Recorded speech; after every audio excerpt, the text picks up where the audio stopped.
All right, let's move on to the other 9 a.m. start on Sunday. That's West Ham plus 125 at home against Brighton plus 215. The draw is plus 240. I'm pretty sure how this conversation is going to go. So, BJ, we'll let you kick it off.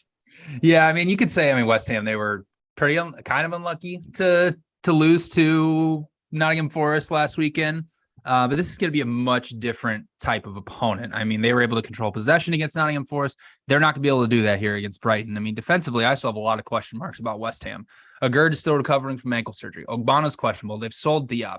So is it we going to roll with Craig Dawson and Kurt Zuma again? Because that didn't work last year. I mean, they allowed together when they played, they allowed 1.45 XG per 90 minutes. So with Ogbonna actually in the lineup, it's 1.15 expected goals per 90 minutes. So he does make a big difference. What I'm worried about is what West Ham is going to be able to do to create anything offensively against, and they haven't been able to do against some of the top defenses in the Premier League. So last season, against the top 6 defenses by non-penalty expected goals, Brighton was 6th. West Ham created 1.1 expected goals per 90 minutes. Against the rest of the Premier League, they averaged 1.4 expected goal per 90 minutes. Additionally, they just played Brighton on the final day of the season last year, and Brighton pasted them 3-1 and won on XG 1.7 to 0.3. And, West Ham, what they do well offensively, Brighton is able to counter that. So you look last year, West Ham, number 1 team in the Premier League in crosses completed the penalty area. Brighton was 4th defensively. West Ham, 5th in big scoring chances created. Brighton, 4th in big scoring chances allowed. And also, West Ham's got to play a Europa Conference League qualification playoff against Viborg on Thursday. So it's the first leg. So I'd imagine that some of the starters are probably going to play in that one. So, I love Brighton here. I only have West Ham projected at plus 154. So I like Brighton draw no bet at plus 128.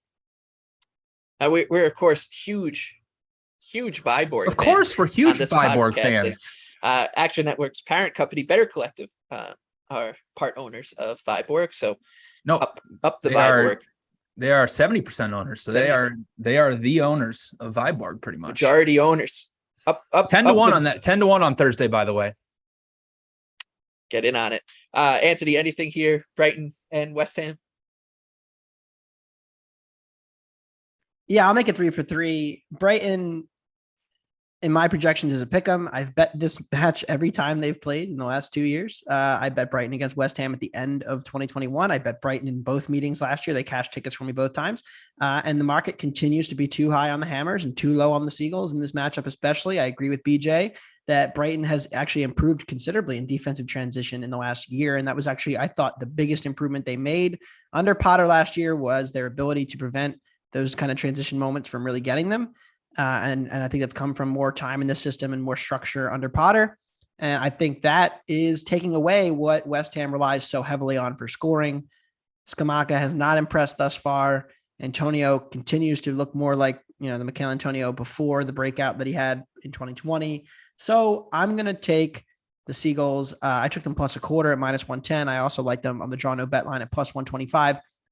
I project Brighton at plus 105 on the draw no bet line. So I've got this pretty much a toss up. And I think at plus 125, or if you want to take the quarter of a goal, because Brighton loves a draw, you'll still win half your bet. I love the Seagulls here. Yeah, I'm on the money line, plus 215 on Brighton. They're the better team in the matchup right now. At this very moment, they are better than West Ham.